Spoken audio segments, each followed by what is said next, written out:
Praise the lord. ప్రభు పేరిట మరొక దినంలోకి మీకు అందరికీ వందనాలు. ఈ దినం ప్రభు మన కొరకు ఏర్పాటు చేసుకున్న వాక్య భాగము యోహాను సువార్త 9వ అధ్యాయము 1 నుంచి 22 వచనాలు. ఆయన మార్గమున పోవుచుండగా పుట్టు గుడ్డివాడైన ఒక మనుషుడు కనబడెను. ఆయన శిష్యులు, బోధకుడా, వీడు గుడ్డివాడై పుట్టుటకు ఎవరు పాపం చేసెను? వీడా వీని కన్నవారా అని ఆయనను అడుగగా, యేసు, వీడైనను వీని కన్నవారైనను పాపము చేయలేదు, కానీ దేవుని క్రియలు వీని యందు ప్రత్యక్షపరచబడుటకే వీడు గుడ్డివాడుగా పుట్టెను. పగలున్నంత వరకు నన్ను పంపిన వాని క్రియలు మనం చేయుచుండవలెను. రాత్రి వచ్చుచున్నది, అప్పుడెవరూ పని చేయలేరు. నేను ఈ లోకంలో ఉన్నప్పుడు లోకమునకు వెలుగునని చెప్పాను. ఆయన ఇట్లు చెప్పి నేల మీద ఉమ్మివేసి ఉమ్మితో బురద చేసి వాని కన్నుల మీద ఆ బురద పూసి, నీవు సిలోయాము కోనేటికి వెళ్ళి అందులో కడుక్కొనమని చెప్పాను. సిలోయాము అన్న మాటకు పంపబడిన వాడని అర్థం. వాడు వెళ్ళి కడుక్కొని చూపు గలవాడై వచ్చెను. కాబట్టి పొరుగువారును, వాడు భిక్షకుడని అంతకుముందు చూచిన వారును, వీడు కూర్చుండి భిక్షమెత్తుకున్నవాడు కాడా అనిరి. వీడే అని కొందరు, వీడు కాడు, వీడు పోలి ఉన్న ఒకడని మరికొందరు అనిరి. వాడైతే నేనే అనెను. వారు, నీ కన్నులు ఎలాగూ తెరవబడినని వాడిని అడుగగా, వాడు, యేసు అని ఒక మనుషుడు బురద చేసి నా కన్నుల మీద పూసి, నువ్వు సిలోయాము అను కోనేటికి వెళ్ళి కడుక్కొనమని నాతో చెప్పెను. నేను వెళ్ళి కడుక్కొని చూపు పొందితినెను. వారు ఆయన ఎక్కడని అడుగగా, వాడు, నేనెరుగను అనెను. అంతకుముందు గ్రుడ్డిగా ఉండిన వానికి వారు పరిసయ్యుల యొద్దకు తీసుకొని పోయిరి. యేసు బురద చేసి వాని కన్నులు తెరిచిన దినము విశ్రాంతి దినము. వాడు ఎలాగో చూపు పొందెనో దానిని గురించి పరిసయ్యులు కూడా వానిని మరలా అడగగా, వాడు, నా కన్నుల మీద ఆయన బురద ఉంచగా నేను కడుక్కొని చూపు పొందితినని వారితో చెప్పెను. కాగా పరిసయ్యుల్లో కొందరు, ఈ మనుషుడు విశ్రాంతి దినం ఆచరించట్లేదు గనుక దేవుని యొద్ద నుండి వచ్చిన వాడు కాడని. మరికొందరు, పాపి అయిన మనుషుడు ఇలాంటి సూచక క్రియలు ఎలాగూ చేయగలడంట. ఇట్లు వారిలో భేదం పుట్టెను. కాబట్టి వారు మరలా గ్రుడ్డివానితో, అతడు నీ కన్నులు తెరిచినందుకు నీవు అతని గురించి ఏమనుకొనుచున్నావు అని అడుగగా, వాడు, ఆయన ఒక ప్రవక్త అనెను. వాడు గ్రుడ్డివాడై ఉండి చూపు పొందెనని యూదులు నమ్మక, చూపు పొందిన వాని తల్లిదండ్రులను పిలిపించి, గ్రుడ్డివాడై పుట్టినని మీరు చెప్పు మీ కుమారుడు వీడేనా? అలాగైతే ఇప్పుడు వీడెలాగో చూచుచున్నాడని వారిని అడిగిరి. అందుకు వాని తల్లిదండ్రులు, వీడు మా కుమారుడనియు వీడు గుడ్డివాడుగా పుట్టెనని మేము ఎరుగుదుం. ఇప్పుడు వీడు ఎలాగో చూచుచున్నాడో ఎరగం. ఎవను వీని కన్నులు తెరిచినో అది మేమెరగం. వీడు వయసు వచ్చినవాడు, వీనినే అడగండి. తన సంగతి తానే చెప్పుకొనగలడని వారితో అనిరి. వాని తల్లిదండ్రులు యూదులకు భయపడి అలాగు చెప్పిరి. ఎందుకన్నా ఆయన క్రీస్తు అని ఎవరైనాను ఒప్పుకొని ఎడల వానిని సమాజ మందిరంలో నుండి వెలివేతుమని యూదులు అంతకు మునుపు నిర్ణయించుకొని ఉండిరి. హల్లెలూయా, హల్లెలూయా. పరిశుద్ధ దేవుడు ఈరోజు పరిశుద్ధ ఆత్మశక్తి ద్వారా మనతో ఈ వాక్యం ద్వారా మాట్లాడుతున్నారు. ఈ అధ్యాయం మనందరికీ తెలుసు. యేసుక్రీస్తు ప్రభువారు పుట్టుకతో గుడ్డివాడైనటువంటి ఒక వ్యక్తికి చూపునిచ్చిన అద్భుతం. ఇది కేవలం శారీరక స్వస్థత మాత్రమే కాదు, ఆత్మీయ దృష్టిని కూడా సూచిస్తుంది. అయితే ఇక్కడ జరిగిన ఇంత గొప్ప అద్భుతాన్ని అక్కడ చూడండి, యూదులు, పరిసయ్యులు వారికి నచ్చట్లేదు. ఆ అద్భుతాన్ని వారు స్వీకరించడానికి ఇష్టంగా లేరు.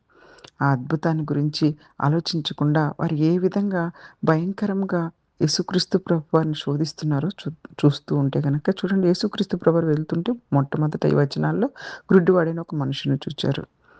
ఆ పక్కన ఉన్న శిష్యులు ఏమడుగుతున్నారంటే, అయ్యా, ఈయన గుడ్డివాడుగా పుట్టడానికి ఎవరు పాపం చేశారు? ఇతనా, ఇతని తల్లిదండ్రులా అని. ఎందుకంటే ఆ దినాలలో ఏదైనా సరే, ఒక బాధ వచ్చింది, లేకపోతే ఒక ఇబ్బంది వచ్చింది, ఒక రోగం వచ్చింది అంటే వెంటనే దానికి ఒక పాపం కారణమని నమ్మేవారు. అప్పుడు యేసుక్రీస్తు ప్రభువారు, ఇతడు పాపం చేసినందువల్ల కాదు కానీ, తల్లిదండ్రులు పాపం చేసినందువల్ల కూడా కాదు కానీ, దేవుని కార్యాలు ఇతనిలో ప్రత్యక్షమవటానికి ఇలా జరిగింది అని చెప్పారు. కాబట్టి మనకు అర్థమవుతుందండి, ప్రతి కష్టం వచ్చినప్పుడల్లా పాపం మనకి శిక్ష అని అనుకోకూడదు. కొన్నిసార్లు దేవుడు తన మహిమ చూపించడానికి మన జీవితాల్లో పరీక్షలను అనుమతిస్తారు. కొన్నిసార్లు పాపాలకు శిక్షలు కూడా వస్తాయి. అయితే కొన్నిసార్లు వచ్చిన కష్టమల్లా కూడా దాని కొరకే కాదు కానీ, దేవుని మహిమ చూపించడానికి పరీక్షలు అనుమతిస్తారు. మన బాధల ద్వారా కూడా మనం దేవుని మహిమను చూపించగలగాలి. హల్లెలూయా, హల్లెలూయా.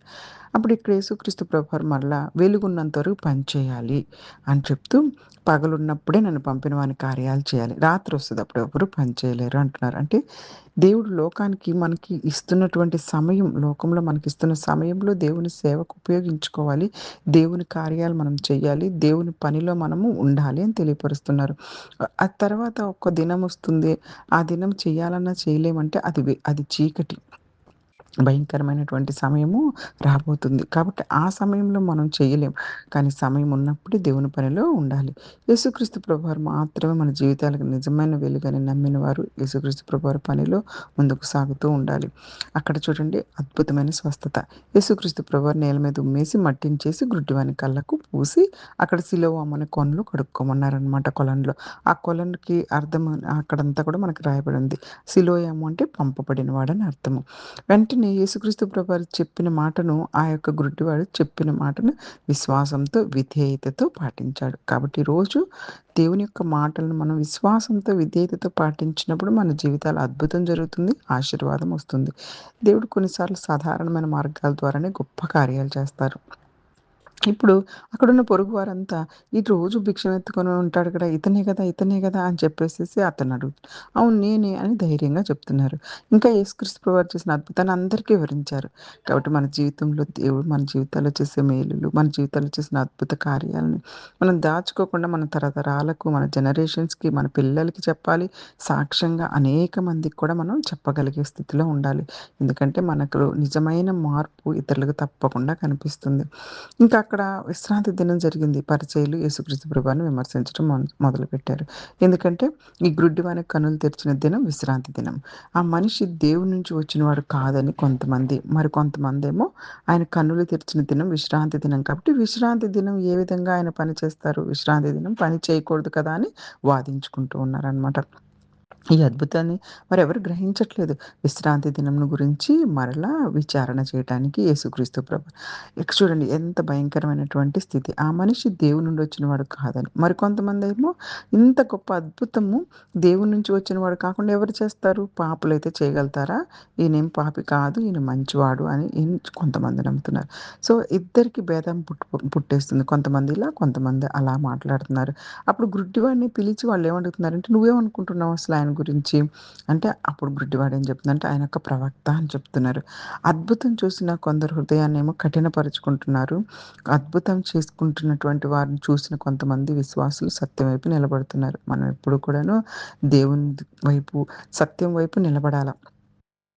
అయితే యూదులు మొదట అతను నిజంగా గుడ్డివాడే అని నమ్మలేదు. కావాలని చెప్పేసి ఇతను అయ్యుండడులే, ఇతను లాంటి వ్యక్తే అయ్యుంటాడని. అంటే అద్భుతాన్ని స్వీకరించడానికి ఇష్టంగా లేదు వారికి. అందుకని మళ్ళా అడుగుతున్నారు. మళ్ళా వాళ్ళ తల్లిదండ్రులను పిలిపిస్తున్నారు. మీరు చెప్తున్న గుడ్డివాడుగా పుట్టాడు మా కొడుకు అనుకుంటుంది ఇతనేనా? అంటే గుర్తుపట్టండి అన్నట్టుగా. అవునయ్య ఇతడు మా కుమారుడే పుట్టుకతో గుడ్డివాడే అని చెప్పేసారు. మరి ఇప్పుడెందుకు ఇలా చూస్తున్నాడంటే, చూస్తుంది ఎందుకో మాకైతే తెలీదు గానీ, మాకు ఇతను గుడ్డివాడుగా పుట్టిందైతే మాకు తెలుసు. ఇప్పుడెలా చూస్తున్నాడో మాకైతే తెలీదు అని చెప్పి వాళ్ళు కూడా అంటున్నారు. ఎందుకంటే, ఆ రోజుల్లో వాళ్ళు ఎందుకు అలా మాట్లాడాల్సొచ్చిందంటే, యేసుక్రీస్తు ప్రభువుని క్రీస్తుగా అంగీకరించిన వారందరినీ సమాజ మందిరం నుంచి వెలివేస్తామని యూదులు అక్కడ బహిష్కరిస్తామంటే ఊర్లో నుంచి తీసేస్తాము, మందిరాల్లోకి రానియ్యమని బహిష్కరిస్తామని యూదులు ముందే నిర్ణయించుకున్నారు. అందువల్ల తల్లిదండ్రులు భయపడుతున్నారనమాట. చాలా సార్లు ఈ లోకంలో కూడా మనుషుల భయాల వలన వారి యొక్క కుటుంబస్తులు వారిని వెలివేస్తారేమో అని చెప్పేసి యేసుక్రీస్తు ప్రభువాన్ని అంగీకరిస్తూ విశ్వాసంతో ఉంటూ కూడా బయటకు చెప్పుకోలేని స్థితి చాలా మందిలో ఉంది. కాబట్టి సత్యము వారిని పాపం చెప్పకుండా అడ్డుకుంటుంది. దేవుని సత్యం కోసము, దేవుని కొరకు ధైర్యంగా నిలబడే వారిలో మనందరం విశ్వాసులం ఉండాలి. కాబట్టి ఇక్కడ మనకి దేవుడు నేర్పిస్తున్నటువంటి ఆత్మీయ పాఠం ప్రతి కష్టాలు పాపం వల్లే వస్తున్నాయని కాదు గానీ, యేసుక్రీస్తు ప్రభువుని మహిమపరచడానికి కూడా కొన్ని కష్టాలు మన జీవితాల్లోకి అనుమతి ఉంటుంది. అలాగే ఆయన మాత్రమే వెలుగు. ఆయన మనల్ని ఆత్మీయ అంధత్వాన్ని తొలగిస్తారు. దేవుడు చేసిన కార్యాలు ధైర్యంగా సాక్ష్యాలు చెప్పుకోవాలి. మనుషుల భయం కంటే దేవునికి విధేయత గొప్పది. శారీరక చూపు కంటే ఆత్మీయ చూపు మరింత వెలుగు. కాబట్టి ఈ యొక్క వాక్య భాగాలు యేసుక్రీస్తు ప్రభువును మన జీవితాల అంధకారాన్ని తొలగించి సత్య మార్గంలో నడిపించే నిజమైన వెలుగని జ్ఞాపకం చేస్తూ ఈ చిన్న వాక్యాన్ని దేవుడు ఆశీర్వదించి దీవించునుగాక. Amen. God bless you all. God bless you all.